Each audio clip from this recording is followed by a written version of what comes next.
الله أكبر الله أكبر الله أكبر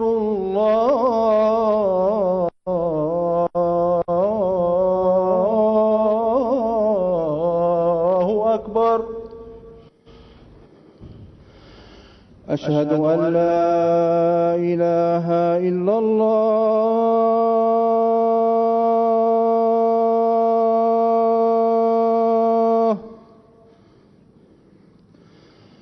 أشهد أن لا إله إلا الله.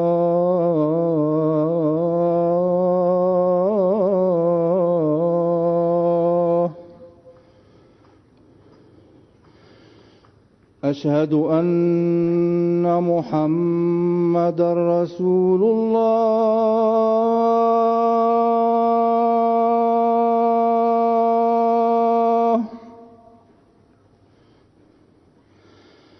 أشهد أن محمدًا رسول الله.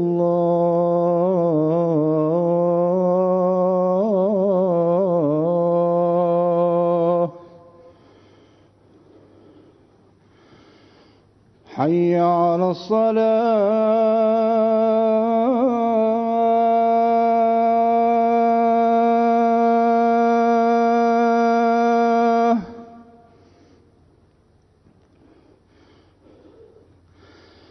حي على الصلاة.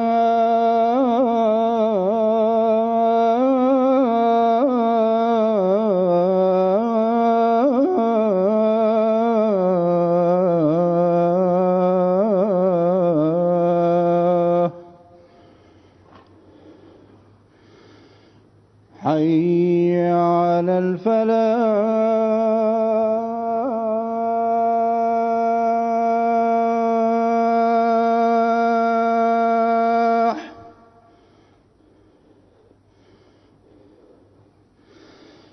حي على الفلاح.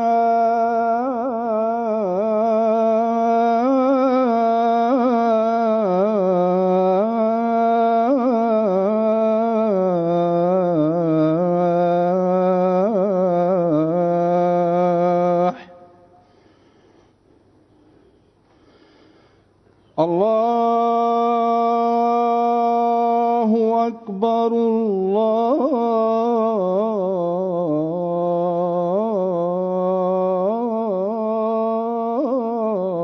الله أكبر. لا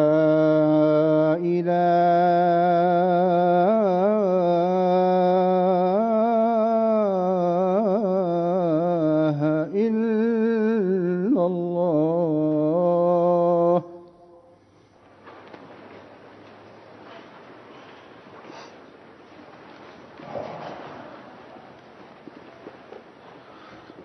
अस्सलामु अलैकुम रहमतुल्लाह।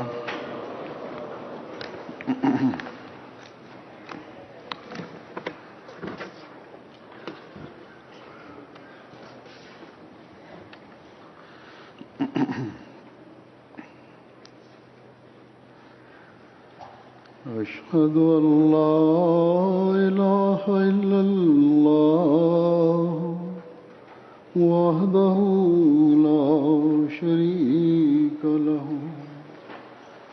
وأشهد أن محمدًا عبده ورسوله. أما بعد فأعوذ بالله من الشيطان الرجيم. بسم الله الرحمن الرحيم. الحمد لله رب العالمين. الرحمن الرحيم. مالك يوم الدين. إياك نعبد وإياك نستعين. اهدنا الصراط المستقيم صراط الذين أنعمت عليهم غير المغضوب عليهم ولا الضالين.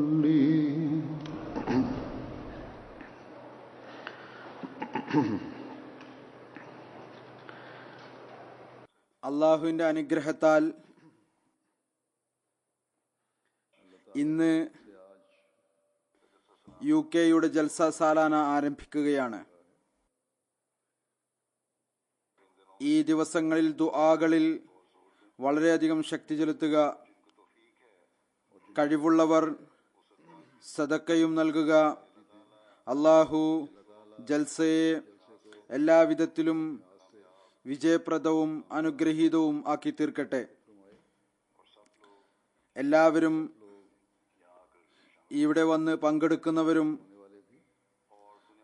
ലോകത്തിലെ വിവിധ രാജ്യങ്ങളിൽ വസിക്കുന്ന അഹമ്മദികളും അവർ MTA മുഖേന ജൽസയുടെ പരിപാടികൾ കേൾക്കുന്നു. ജൽസ എല്ലാവിധത്തിലും വിജയപ്രദമായി തീരുന്നതിനും ശത്രുക്കളുടെ എല്ലാവിധത്തിലുള്ള കുഴപ്പങ്ങളിൽ നിന്ന് രക്ഷപ്പെടുന്നതിനും വേണ്ടി ദുആ ചെയ്തുകൊണ്ടിരിക്കുക. കഴിഞ്ഞ ഖുതുബയിൽ ഞാൻ ജൽസയിൽ അതിഥി സൽക്കാരം നടത്തുന്ന പ്രവർത്തകരോട് ജൽസയുടെ അതിഥികളെ സൽക്കരിക്കുന്ന കാര്യത്തിലേക്ക് ശ്രദ്ധ ക്ഷണിച്ചിരുന്നു. ഇന്ന് ചുരുങ്ങിയ നിലയിൽ അതിഥികളെ ഈ കാര്യത്തിലേക്ക് ശ്രദ്ധിപ്പിക്കാൻ ആഗ്രഹിക്കുന്നു. അതിഥികൾക്കും ചില കടമകളും ഉത്തരവാദിത്വങ്ങളും ഉണ്ട്. അത് അവർ നിറവേറ്റേണ്ടതാണ്. അതിഥികൾക്ക് തീർച്ചയായും ഇസ്ലാമിൽ വലിയ അവകാശങ്ങളുണ്ട്.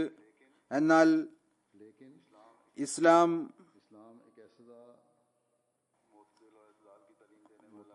മധ്യനിലയുടെ അധ്യാപനം നൽകുന്ന മതമാണ്. അത് കേവലം ഒരു വിഭാഗത്തിന് മാത്രം ഉത്തരവാദിത്വത്തെക്കുറിച്ച് ബോധ്യപ്പെടുത്തിക്കൊണ്ട് അതിലേക്ക് ശ്രദ്ധിക്കാനുള്ള ഉപദേശം അല്ല നൽകുന്നത്. മറിച്ച് മറുഭാഗത്തോടും പറയുന്നു, നിങ്ങളും നിങ്ങളുടെ കടമകൾ നിറവേറ്റുക. ഏതെല്ലാം കടമകളുടെ നിർവഹണമാണോ നിങ്ങളിൽ നിർബന്ധമാക്കപ്പെട്ടിരിക്കുന്നത്, നിങ്ങൾ അത് നിർവഹിക്കുക. കാരണം ഈ കാര്യങ്ങളാണ് സ്നേഹവും അനുരക്തിയും സാഹോദര്യവും ഉള്ള ഒരു സമൂഹത്തിന്റെ നിർമ്മിതിക്ക് കാരണമായി തീരുക. ഹദ്റത്ത് മസീഹ് മൗഊദ് അലൈഹി സ്വലാത്തു വസ്സലാം ഒരു വർഷം അനിഷ്ടം പ്രകടിപ്പിച്ചുകൊണ്ട് ജൽസ നടത്താതിരുന്നപ്പോൾ അതിനുള്ള കാരണം ജൽസയിൽ പങ്കെടുക്കുന്നവരുടെ തെറ്റായ പെരുമാറ്റമായിരുന്നു. അതായത് വരുന്ന അതിഥികൾ തങ്ങളുടെ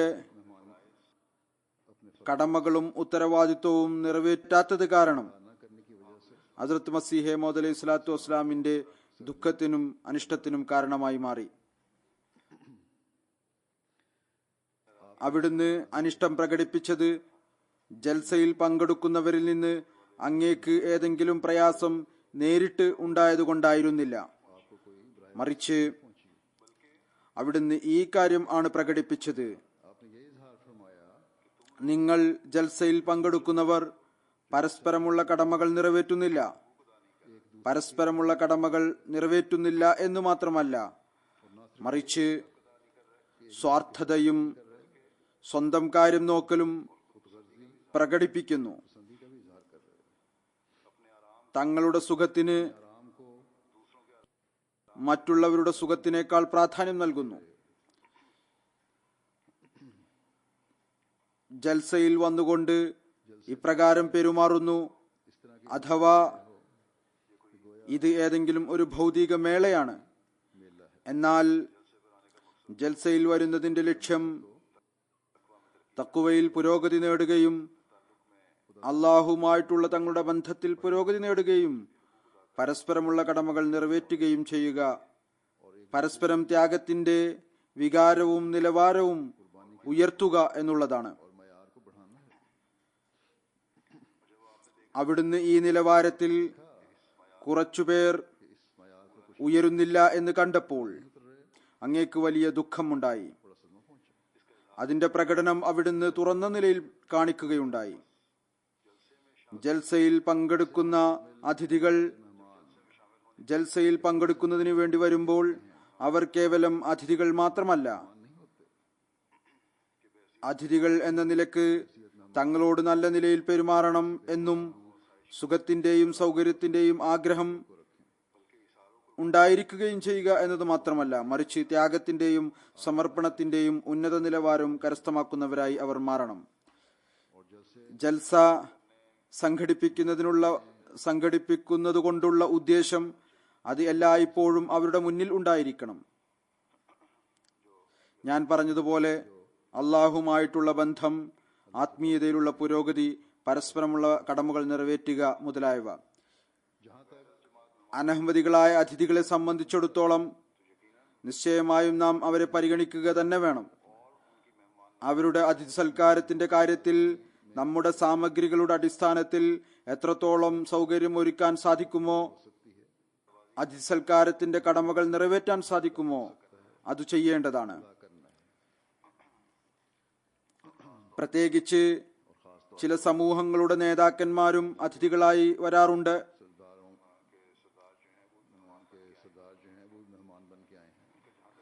അവർ അതിഥികളായി വരുന്നത് സംബന്ധിച്ച് അവരുടെ അതിഥി സൽക്കാരം പ്രത്യേക ശ്രദ്ധയോടുകൂടി ചെയ്യേണ്ടതാണ്. കാരണം ഇത് റസൂൽ തിരുമേനി സല്ലല്ലാഹു അലൈഹി വസല്ലമയുടെ നിർദ്ദേശം കൂടിയാണ്. സമൂഹത്തിന്റെ നേതാവോ ലീഡറോ നിങ്ങളുടെ അടുത്ത് വന്നാൽ അവരെ ബഹുമാനിക്കുക, അവരെ ആദരിക്കുക, അവരെ പ്രത്യേകമായ നിലയിൽ സൽക്കരിക്കുക. അതുപോലെ തന്നെ സത്യത്തിന്റെ അന്വേഷണത്തിനായി വരുന്ന ആളുകളുണ്ട്. അത്തരക്കാരും ഒരുപാട് പേർ വരാറുണ്ട്. അവർ ആരുമാകട്ടെ, അവരുടെ അതിഥി സൽക്കാരം നമ്മൾ പൂർണ്ണമായ നിലയിൽ ചെയ്യേണ്ടതാണ്. ഈ കാര്യമാണ് ഹദ്റത്ത് മസീഹ് മൗഊദ് അലൈഹി സ്വലാത്തു വസ്സലാം നമുക്ക് പഠിപ്പിച്ചു തന്നിരിക്കുന്നത്. അവിടുന്ന് തന്റെ ലങ്കറിലെ ഉദ്യോഗസ്ഥരോട് ഈ നിർദ്ദേശമാണ് നൽകിയിരുന്നത്: നിങ്ങൾക്ക് ആരെങ്കിലും പരിചയമുണ്ടെങ്കിലും പരിചയമില്ലെങ്കിലും, ആരെങ്കിലും വലിയവരാകട്ടെ ചെറിയവരാകട്ടെ, ധനികരാകട്ടെ ദരിദ്രരാകട്ടെ, നിങ്ങൾ എല്ലാവരെയും സൽക്കരിക്കണം. എന്നാൽ ഒരഹ്മദി ജൽസയിൽ പങ്കെടുക്കുന്നതിനായി വരുമ്പോൾ അയാൾ തന്നെ സ്വയം അതിഥിയും ആതിഥേയനും രണ്ടും ആയി മനസ്സിലാക്കണം. അപ്പോഴായിരിക്കും ത്യാഗത്തിന്റെയും സമർപ്പണത്തിന്റെയും വികാരം വർദ്ധിക്കുക. ജൽസയുടെ അന്തരീക്ഷം സമാധാനപൂർണവും സ്നേഹത്തിന്റെയും അനുരക്തിയുടെയും അന്തരീക്ഷമായി മാറുക. അതിഥികളിൽ എല്ലായ്പ്പോഴും ഈ ഒരു ശ്രമം ആണ് ഉണ്ടായിരിക്കേണ്ടത്. അവർ ഒരിക്കലും തന്നെ വീട്ടുകാർക്ക് പ്രയാസത്തിന് കാരണമായി മാറരുത്, മറിച്ച് എളുപ്പത്തിന് കാരണമായി മാറണം. ഇതാണ് റസൂൽ തിരുമേനി സല്ലല്ലാഹു അലൈഹി വസല്ലമയുടെ കൽപ്പന. ജൽസയുടെ ദിവസങ്ങളിൽ ഇവിടെ താൽക്കാലിക സംവിധാനം ആയിരിക്കും ഉണ്ടാവുക. അതുകൊണ്ട് ഇവിടെ താമസിക്കുന്നവർക്ക് ആ സൗകര്യവും സുഖവും ഒരുക്കി നൽകാൻ സാധ്യമല്ല. ഏതൊന്നാണോ ഒരു സ്ഥിരം സംവിധാനത്തിൽ ഒരുക്കി നൽകുന്നത്. ഇവിടെ ഒന്നിച്ചുള്ള താമസ സ്ഥലങ്ങളും ഒരുക്കിയിട്ടുണ്ട്. ടെന്റുകളിൽ കുടുംബങ്ങൾക്ക് താമസിക്കാനുള്ള സൗകര്യവും ഒരുക്കിയിട്ടുണ്ട്. ഈ സംവിധാനത്തിൽ ഒരുപാട് കുറവുകൾ ഉണ്ടായിട്ടുണ്ടാകാം. ജൽസയിൽ വരുന്ന അതിഥികൾക്ക് ജമാഅത്തിയായ അതിഥി സൽക്കാരത്തിന്റെ വകുപ്പുകൾ വീട്ടുകാരുടെ സ്ഥാനത്താണുള്ളത്. അതുകൊണ്ട് ഈ വകുപ്പുകളെ ഈ ഒരു ദൃഷ്ടിയോടുകൂടി നോക്കുന്നതിന് പകരം ജമാഅത്തിന്റെ വകുപ്പുകൾ ഞങ്ങളെ സേവനത്തിനു വേണ്ടി നിശ്ചയിച്ചിരിക്കുകയാണ്, ഇവരിൽ അഥവാ ഏതെങ്കിലും വിധത്തിലുള്ള കുറവോ വീഴ്ചയോ ഉണ്ടെങ്കിൽ അവരോട് ഞങ്ങൾക്ക് എന്തും പറയാനുള്ള അവകാശമുണ്ട്. സൗകര്യങ്ങൾ കരസ്ഥമാക്കുന്നതിന് വേണ്ടി അങ്ങനെ ചെയ്യാം. അങ്ങനെയെങ്കിൽ ഇത് തെറ്റായ ഒരു ചിന്താഗതിയാണ്. ഈ സന്നദ്ധ സേവകരായി നിയോഗിക്കപ്പെട്ടിട്ടുള്ള സ്ത്രീകളും പുരുഷന്മാരും ആരും തന്നെ നമ്മുടെ ജോലിക്കാരല്ല. ഇത് അവരുടെ വിനയവും സേവന വികാരവും ആണ്. അവർ തങ്ങളെ സ്വയം ഹദ്റത്ത് മസീഹ് മൗഊദ് അലൈഹി സ്വലാത്തു വസ്സലാമിന്റെ അതിഥികളുടെ സേവനത്തിനു വേണ്ടി സമർപ്പിച്ചുകൊണ്ട് പ്രകടിപ്പിക്കുന്നത്. ഈ പ്രവർത്തകരിൽ ചിലർ വലിയ വലിയ വിദ്യാസമ്പന്നരായ വലിയ കഴിവുള്ള ആളുകളും ആണ്. അതുകൊണ്ട് അതിഥികൾ പ്രവർത്തകരോട് ആവശ്യ സമയത്ത് മൃദുലതയോടും സ്നേഹത്തോടും കൂടി സംസാരിച്ച് തങ്ങളുടെ ആവശ്യം ചോദിക്കുക. അഥവാ അതായത് പ്രവർത്തകർ നിർബന്ധിതാവസ്ഥ കാരണം ക്ഷമ ചോദിച്ചാൽ സന്തോഷത്തോടും ഹൃദയവിശാലതയോടും കൂടി അവരുടെ ഈ ക്ഷമ ചോദിക്കലിനെ സ്വീകരിക്കുക. അതുപോലെ തന്നെ നമ്മുടെ യുവാക്കളായ ആൺകുട്ടികളും പെൺകുട്ടികളും വളരെ ആവേശത്തോടു കൂടി ഡ്യൂട്ടി ചെയ്യുന്നു. ചില മുതിർന്നവരുടെ തെറ്റായ പെരുമാറ്റവും സംസാര രീതിയും കാരണം ഈ യുവാക്കൾക്ക് ചുവടുകൾ തെറ്റുന്നു. ഈ മുതിർന്നവർ അവർ വഴിതെറ്റാൻ കാരണമായി മാറുന്നു. ഈ കാര്യത്തെയും എല്ലാവരും പരിഗണിക്കേണ്ടതാണ്. വലിയവർ ചെറിയവരോട് വാത്സല്യത്തോടുകൂടി പെരുമാറേണ്ടതാണ്.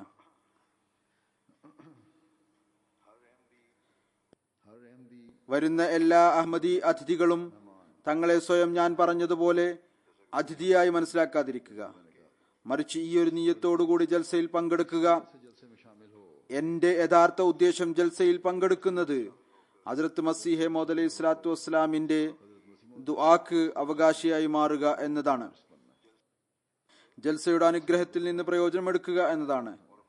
തന്റെ ആത്മീയതയിൽ പുരോഗതി കൈവരിക്കുക എന്നതാണ്. അതല്ലാതെ ചെറിയ ചെറിയ ഭൗതിക സൗകര്യങ്ങളുടെ പിന്നാലെ പോയി തങ്ങളുടെ സമയം സ്വയം പാഴാക്കി കളയുകയല്ല വേണ്ടത്. അത് കാരണം അന്തരീക്ഷത്തെ മോശമാക്കി തീർക്കുകയല്ല ചെയ്യേണ്ടത്. എന്നാൽ പ്രവർത്തകരോട് ഞാൻ വീണ്ടും ഇവിടെ ഇത് തന്നെ പറയുകയാണ്. എന്ത് തന്നെ അവസ്ഥ ആയാലും ശരി, ഒരാളുടെ പെരുമാറ്റം ഏതു രീതിയിൽ ആയാലും ശരി, നിങ്ങൾ നല്ല സ്വഭാവവും ക്ഷമയും സഹനവും പ്രകടിപ്പിക്കേണ്ടതുണ്ട്. അതിഥികൾക്ക് കഴിക്കുന്നതിനായി എന്താണോ ലഭിക്കുന്നത് ഈ 3 ദിവസങ്ങളിൽ അവർ സന്തോഷത്തോടുകൂടി അതിവിടെ നിന്ന് കഴിക്കേണ്ടതാണ്.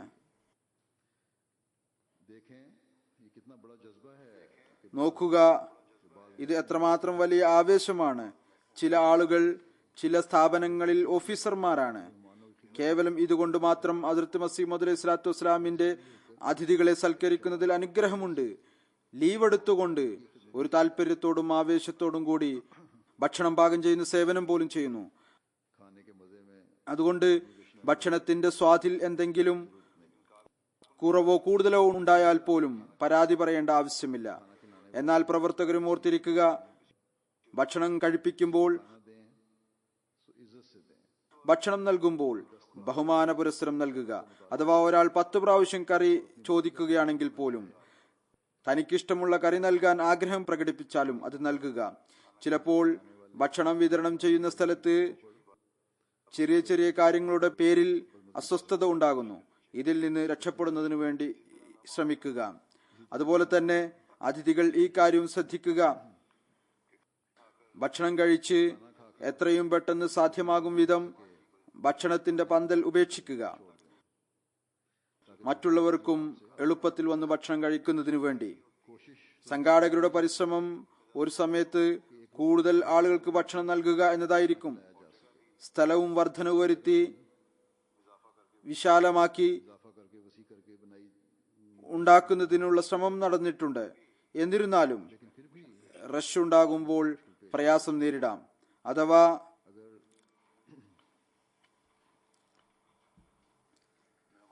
അതിഥികളുടെ സഹകരണം ഉണ്ടായാൽ ഇത് എളുപ്പമായി തീരും.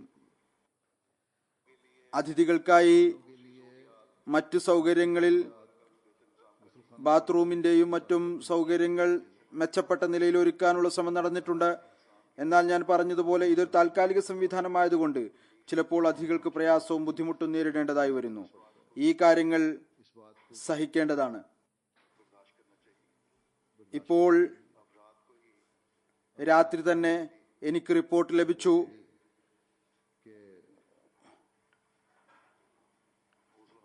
ബാത്റൂമുകളുടെ ഒരു ഭാഗത്തിന്റെ ട്രാം പൈപ്പ് പൊട്ടിപ്പോയി. അത് മുഖേന ഗട്ടർ ബ്ലോക്കായി. കുറച്ചു സമയത്തേക്ക് അടച്ചിടേണ്ടതായി വന്നു. പ്രയാസം നേരിട്ടു.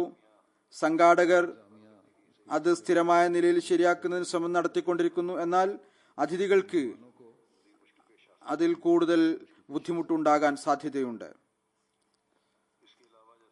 അതുകൂടാതെ ഞാൻ കഴിഞ്ഞ ഖുത്ബയിൽ പറഞ്ഞതുപോലെ ട്രാൻസ്പോർട്ടിന്റെയും പാർക്കിങ്ങിന്റെയും സംവിധാനത്തിൽ ഇപ്രാവശ്യം സൗകര്യത്തിനു വേണ്ടി ചില മാറ്റങ്ങൾ ഉണ്ടാക്കിയിട്ടുണ്ട്. എനിക്ക് ഇതുവരെയും ലഭിച്ച റിപ്പോർട്ടിന്റെ അടിസ്ഥാനത്തിൽ ഈ കാര്യം പ്രയോജനകരമാണ്. ട്രാഫിക്കിന്റെ റഷ് അല്ലെങ്കിൽ ട്രാഫിക് ജാം ഉണ്ടാകുന്നത് ഒരു പരിധിവരെ കുറഞ്ഞിട്ടുണ്ട്. എന്നല്ല, ട്രാഫിക്കിന്റെ നല്ല ഫ്ലോ ആണ് ഉള്ളത്. എന്നിരുന്നാലും പാർക്കിങ്ങിന്റെയും ട്രാൻസ്പോർട്ടിന്റെയും വകുപ്പുമായി വരുന്നവർ പൂർണ്ണമായ നിലയിൽ സഹകരിക്കേണ്ടതാണ്. ബാക്കിയുള്ള 3 ദിവസങ്ങളിലും ഇവിടെ കാറുകളോടും സഹോദരന്മാരോടും ക്യൂവിലും ലൈനിലും നിൽക്കാൻ പറയുമ്പോൾ അതുപോലെ നിൽക്കുക. ഞാൻ പറഞ്ഞതുപോലെ കാറുകളുടെ വലിയ പാർക്കിങ്ങിനായി കുറച്ച് സ്ഥലം കൂടി എടുത്തിട്ടുണ്ട്. വലിയ സ്ഥലമാണ്. അവിടെ നിന്ന് ബസ്സുകളിൽ കൊണ്ടുവരുന്നതാണ്. അതിൽ പൂർണ്ണമായും സഹകരിക്കുക. സഹകരണം ഉണ്ടായാൽ ട്രാഫിക് ബ്ലോക്ക് ഇല്ലാതെ സുഖമായ സമയത്ത് എത്താൻ സാധിക്കും. പൊതുവിൽ എല്ലാ വർഷവും ജുമാ നേരത്ത് ആളുകൾ വൈകിയാണ് എത്തുമായിരുന്നത്. അവസാന സമയത്ത് വന്നുകൊണ്ടിരിക്കും. എന്നല്ല, എന്നോട് പറയുമായിരുന്നു കുറച്ച് വൈകി വന്നാലും ആളുകൾ എത്തിച്ചേരട്ടെ. എന്നാൽ ഇപ്രാവശ്യം കുറച്ചുകൂടി നല്ല സംവിധാനമാണ് എന്ന് തോന്നുന്നു. അത് കാരണം ആളുകൾ നേരത്തെ എത്തുന്നു. അതുകൊണ്ട് തുടർന്നും സഹകരിക്കുകയാണെങ്കിൽ ഈ നല്ല സംവിധാനം തുടർന്നു കൊണ്ടുപോകും. അതല്ല എങ്കിൽ പ്രയാസമുണ്ടാകും.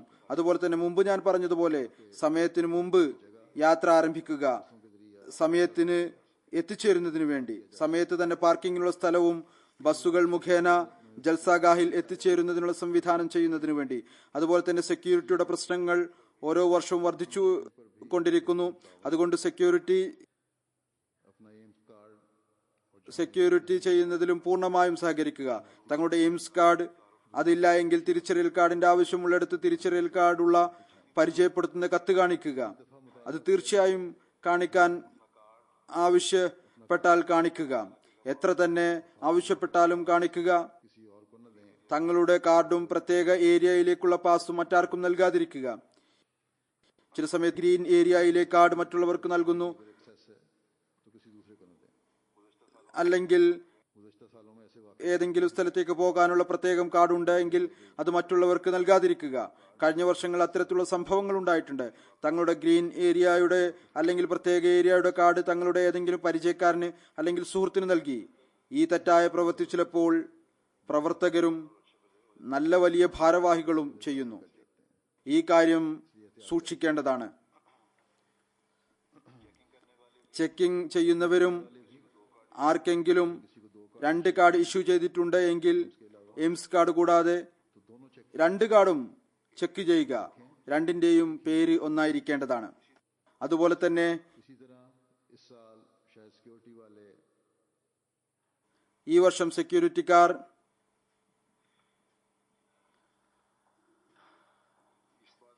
ഈ കാര്യവും ചെക്ക് ചെയ്യുക. അവരെ തടയുക. ആരാണോ തങ്ങളോടൊപ്പം വെള്ളത്തിന്റെ ബോട്ടിൽ കൊണ്ടുവരുന്നത്, ഈ ചെക്കിങ്ങുമായും സഹകരിക്കുക. കാരണം ഗവൺമെന്റ് ഓഫീസിൽ നിന്ന് നമ്മെ ഈ കാര്യത്തിലേക്ക് ശ്രദ്ധ ക്ഷണിച്ചിരിക്കുന്നു. ഇതെല്ലാം സുരക്ഷിതത്വത്തിന് വേണ്ടിയാണ്. അതുകൊണ്ട് എല്ലാവരും ഇതുമായി സഹകരിക്കേണ്ടതാണ്. ഡ്യൂട്ടി ചെക്ക് ചെയ്യുന്ന പ്രവർത്തകരുടെയും ജോലിയാണ്. അവർ പരിചയമുള്ളവരാകട്ടെ പരിചയമില്ലാത്തവരാകട്ടെ, പ്രവർത്തകരാകട്ടെ പ്രവർത്തകരല്ലാത്തവരാകട്ടെ, ഭാരവാഹികളാകട്ടെ ഭാരവാഹികളല്ലാത്തവരാകട്ടെ, എല്ലാവരെയും ചെക്ക് ചെയ്യുക. അതിനെ ആരും തന്നെ മോശമായി കാണേണ്ടതില്ല. ചെക്കിംഗ് ചെയ്യാത്തവർ ലജ്ജിക്കേണ്ടതാണ്. അതുപോലെ തന്നെ ഇതും അനിവാര്യമാണ്. ഓരോരുത്തരും തങ്ങളുടെ ഇടതും വലതും തങ്ങളുടെ അന്തരീക്ഷവും നോക്കി പാർത്തുകൊണ്ടിരിക്കുക. ഇത് വളരെയധികം അനിവാര്യമാണ്. ഏറ്റവും കൂടുതലായി ഞാൻ മുമ്പ് പറഞ്ഞിരുന്നത് പോലെ ഈ ദിവസങ്ങളിൽ ദുആയിൽ വളരെയധികം ശക്തി ചെലുത്തുക. അള്ളാഹു എല്ലാവിധത്തിലും ഈ ജൽസയെ അനുഗ്രഹീതമാക്കി തീർക്കട്ടെ. ജൽസയുടെ പരിപാടികൾ കേൾക്കുക. അവിടെയും ഇവിടെയും അകാരണമായി കറങ്ങി നടക്കാതിരിക്കുക. സംഘാടകരോടും പ്രവർത്തകരോടും ഈ കാര്യം കൂടി പറയാൻ ആഗ്രഹിക്കുന്നു. മുമ്പും പലതവണ പറഞ്ഞിട്ടുണ്ട്. സംഘാടകർ ആളുകളുടെ സുഖത്തിനായി പരമാവധി പരിശ്രമിക്കുക.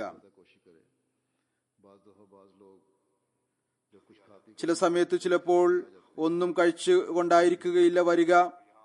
പെട്ടെന്ന് വീടുകളിൽ നിന്ന് വരുന്നു, അല്ലെങ്കിൽ രാവിലെ കഴിക്കുന്ന ശീലം ഉണ്ടാവുകയില്ല.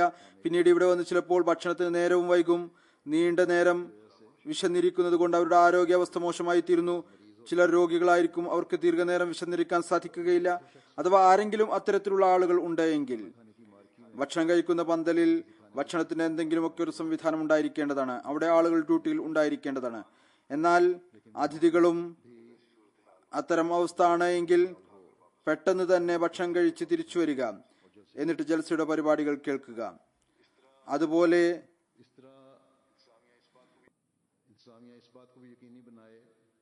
സംഘാടകർ ഈ കാര്യം ഉറപ്പുവരുത്തുക. മാർക്കറ്റ് പൂർണ്ണമായും അടഞ്ഞുകിടക്കണം. ഒരു സ്റ്റാളിലും കടയിലും സ്റ്റാൾകാരനോ കടക്കാരനോ ഉണ്ടാവാൻ പാടില്ല. എല്ലാവരും ജൽസ കേൾക്കുക. അവിടെ സെക്യൂരിറ്റി സംവിധാനം ഉണ്ടായിരിക്കേണ്ടതാണ്. മാർക്കറ്റിന്റെ വകുപ്പിനും ഉത്തരവാദിത്വം ഉണ്ടായിരിക്കേണ്ടതാണ്. സെക്യൂരിറ്റിയുടെ സംവിധാനം ഉണ്ടാക്കുക. എന്നിട്ടും ആർക്കെങ്കിലും സമാധാനമില്ല എങ്കിൽ, ചിലരുടേത് വിലപിടിപ്പുള്ള സാധനങ്ങളാണ് എങ്കിൽ കടയിൽ ഇരിക്കരുത്, മറിച്ച് അവിടെ ഒരു സ്ഥലം ഉണ്ടാക്കുക. അവിടെ മാർക്കറ്റിൽ ഒരു കോർണറിൽ ജൽസ കാണുന്നതിനുള്ള സംവിധാനം ഉണ്ടായിരിക്കണം. TV ഉണ്ടായിരിക്കണം. അതുപോലെ തന്നെ ഈ കാര്യവും പറയാൻ ആഗ്രഹിക്കുന്നു. ജമാഅത്തി തലത്തിൽ എല്ലാ വർഷവും പോലെ ഈ വർഷവും എക്സിബിഷനുകൾ സ്ഥാപിച്ചിട്ടുണ്ട്. അതിൽ റിവ്യൂ ഓഫ് റിലീജിയന്റെ എക്സിബിഷൻ ഉണ്ട്. അതോടൊപ്പം തന്നെ മസീഹിന്റെ തിരുശീലയുടെ എക്സിബിഷനും ഉണ്ട്. ഈ വിഷയത്തിൽ ചില വിദഗ്ധർ അമുസ്ലിങ്ങൾ ആയിട്ടുള്ളവർ വരുന്നു. അവർ ലെക്ചർ നടത്തും, ചോദ്യോത്തരവും ഉണ്ടാകും. ഇതിൽ നിന്നും ആർക്കാണോ താല്പര്യമുള്ളത് അവർ പ്രയോജനമെടുക്കേണ്ടതാണ്. അതുപോലെ തന്നെ അൽക്കലം പ്രൊജക്ടും ഇപ്രാവശ്യം റിവ്യൂ ഓഫ് റിലീജിയന്റെ കീഴിൽ ഉണ്ടാകും. അവിടെ വിശുദ്ധ ഖുർആനിലെ ഏതെങ്കിലും ഒരായത്ത് കൈകൊണ്ട് എഴുതാനുള്ള അവസരം നൽകുന്നു. ഇതിൽ ആളുകൾ വളരെ താല്പര്യത്തോടു കൂടി പങ്കെടുക്കുന്നു. അതുകൊണ്ട് ആർക്കാണോ ഇതിൽ താല്പര്യമുള്ളത് അവർക്ക് ഇതിൽ ഭാഗവാക്കാകാം. അതുപോലെ തന്നെ ആർക്കൈവ് വകുപ്പിന്റെ കീഴിൽ ചില തബറുക്കുകളുടെ എക്സിബിഷൻ സംഘടിപ്പിച്ചിട്ടുണ്ട്. അതും കാണേണ്ട വസ്തുക്കൾ ആയിരിക്കും. മഖ്സനെ തസാവീർ എന്ന ഫോട്ടോയുടെ എക്സിബിഷൻ ഉണ്ട്. എന്നാൽ ഇതും ഓർത്തിരിക്കുക, ജൽസയുടെ പരിപാടി നടക്കുമ്പോൾ ഇതെല്ലാം അടഞ്ഞുകിടക്കും. ജൽസയുടെ പരിപാടി എല്ലാവരും ശ്രദ്ധയോടുകൂടി കേൾക്കുക. പ്രസംഗങ്ങളിൽ നിന്ന് പ്രയോജനമെടുക്കുക. പണ്ഡിതന്മാർ അള്ളാഹുവിന്റെ അനുഗ്രഹത്താൽ വളരെ അധ്വാനത്തോടു കൂടിയാണ് തങ്ങളുടെ പ്രസംഗങ്ങൾ തയ്യാറാക്കുന്നത്. അതിൽ നിന്ന് പൂർണ്ണമായും പ്രയോജനമെടുക്കേണ്ടതാണ്. അതല്ലാതെ തങ്ങളുടെ ഇഷ്ടപ്പെട്ട പ്രാസംഗികന്റെ അല്ലെങ്കിൽ വിഷയങ്ങൾ ശ്രദ്ധിച്ചു കേൾക്കുക, മറ്റുള്ളവ ശ്രദ്ധിക്കാതിരിക്കുക എന്ന രീതി ശരിയല്ല. ഹദ്റത്ത് മസീഹ് മൗഊദ് അലൈഹി സ്വലാത്തു വസ്സലാം പറയുന്നു, എല്ലാ സഹോദരന്മാരും ശ്രദ്ധയോടുകൂടി കേൾക്കണം. ഞാൻ എന്റെ ജമാഅത്തിനും എനിക്ക് സ്വയവും ഇതാണ് ആഗ്രഹിക്കുന്നത്, ഇഷ്ടപ്പെടുന്നത്. പ്രത്യക്ഷമായ വാക്കുകളിൽ, അതായത് പ്രസംഗങ്ങളിൽ ഉണ്ടാകുന്നത് അതുമാത്രം ഇഷ്ടപ്പെടാതിരിക്കുക. എല്ലാ ഉദ്ദേശ ലക്ഷ്യങ്ങളും വന്ന് അതിൽ മാത്രം ഒതുങ്ങുന്നതാക്കാതിരിക്കുക. സംസാരിക്കുന്ന ആൾ എത്ര ഐന്ദ്രജാലികമായ നിലയിലാണ് പ്രസംഗിക്കുന്നത്, വാക്കുകളിൽ എത്രത്തോളം ശക്തിയുണ്ട്. ഞാൻ ഈ കാര്യത്തിൽ തൃപ്തനല്ല. പറയുന്നു, ഞാൻ ഇഷ്ടപ്പെടുന്നത് കാണിച്ചുകൂട്ടൽ കൊണ്ടോ ഔപചാരികത കൊണ്ടോ അല്ല, മറിച്ച് എന്റെ പ്രകൃതം ഈ വിധത്തിലാണ്. എന്റെ പ്രവൃത്തി എന്ത് പ്രവൃത്തി ആണെങ്കിലും അത് അള്ളാഹുവിനു വേണ്ടി ആയിരിക്കണം. എന്ത് കാര്യം ആണെങ്കിലും അത് അള്ളാഹുവിനു വേണ്ടി ആയിരിക്കണം. വീണ്ടും അവിടുന്ന് പറയുന്നു, നാം എന്ത് തന്നെ പറയുകയാണെങ്കിലും അത് അള്ളാഹുവിനു വേണ്ടി പറയുക, അവന്റെ പ്രീതി കരസ്ഥമാക്കുന്നതിന് വേണ്ടി പറയുക. കേൾക്കുന്നത് അവന്റെ കാര്യങ്ങളാണെന്ന് മനസ്സിലാക്കിക്കൊണ്ട് കേൾക്കുക. അതുപോലെ പ്രവർത്തിക്കുന്നതിന് വേണ്ടി കേൾക്കുക. ഉപദേശത്തിന്റെ പ്രസംഗങ്ങളിൽ നിന്ന് നാം കേവലം ഇത്രമാത്രം അംശം പറ്റുന്നവരാകാതിരിക്കുക. ഇന്ന് വളരെ നല്ല പ്രസംഗം ആയിരിക്കുന്നു, കേൾക്കുക, ശ്രദ്ധയോടുകൂടി കേൾക്കുക, ഈ നിയത്തോടുകൂടി കേൾക്കുക, അതുകൊണ്ട് പ്രവർത്തിക്കണം. പ്രാസംഗികനെ പ്രശംസിക്കണം എന്ന നിയത്തോടുകൂടി മാത്രം കേൾക്കാതിരിക്കുക. വീണ്ടും അവിടുന്ന് പറയുന്നു, മുസ്ലിങ്ങളിൽ അപജയവും അധപ്പതനം ഉണ്ടാക്കാനുള്ള ഒരു വലിയ കാരണം എന്തുകൊണ്ടാണ്?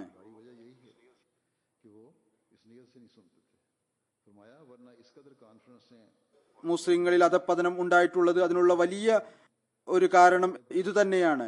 അവർ ഈ നിയത്തോടുകൂടി ആയിരുന്നില്ല കേട്ടിരുന്നത്. പറയുന്നു, അല്ല എങ്കിൽ ഇത്രയധികം കോൺഫറൻസുകൾ, അഞ്ചുമനുകൾ, മജ്ലിസുകൾ നടക്കുന്നു.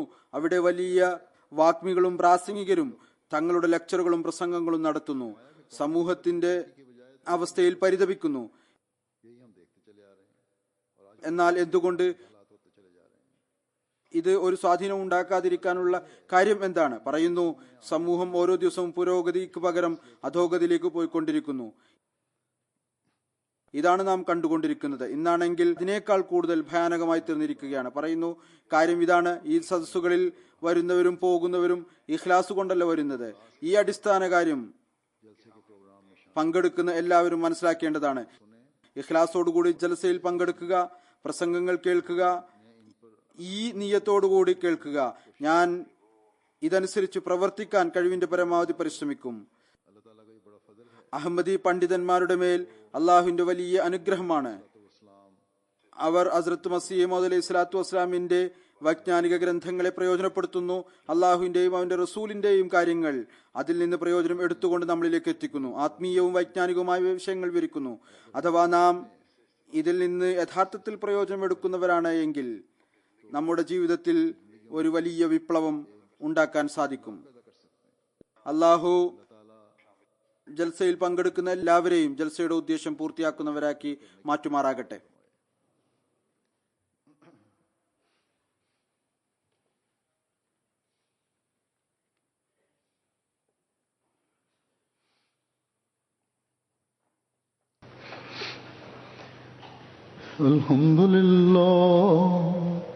അൽഹംദുലില്ലാഹി നഹ്മദുഹു വനസ്തഈനുഹു വനസ്തഗ്ഫിറുഹു വനുഅ്മിനു ബിഹി വനതവക്കലു അലൈഹി വനഊദു ബില്ലാഹി മിൻ ശുറൂരി അൻഫുസിനാ വമിൻ സയ്യിആതി അഅ്മാലിനാ. من يهده الله فلا مضل له ومن يضلل فلا هادي له ونشهد أن لا إله إلا الله ونشهد أن محمدا عبده ورسوله. عباد الله رحمكم الله إن الله يأمر بالعدل والإحسان وإيتاء ذي القربى وينهى عن الفحشاء والمنكر والبغي يعظكم لعلكم تذكرون. اذكروا الله يذكركم وادعوه يستجب لكم ولذكر الله أكبر.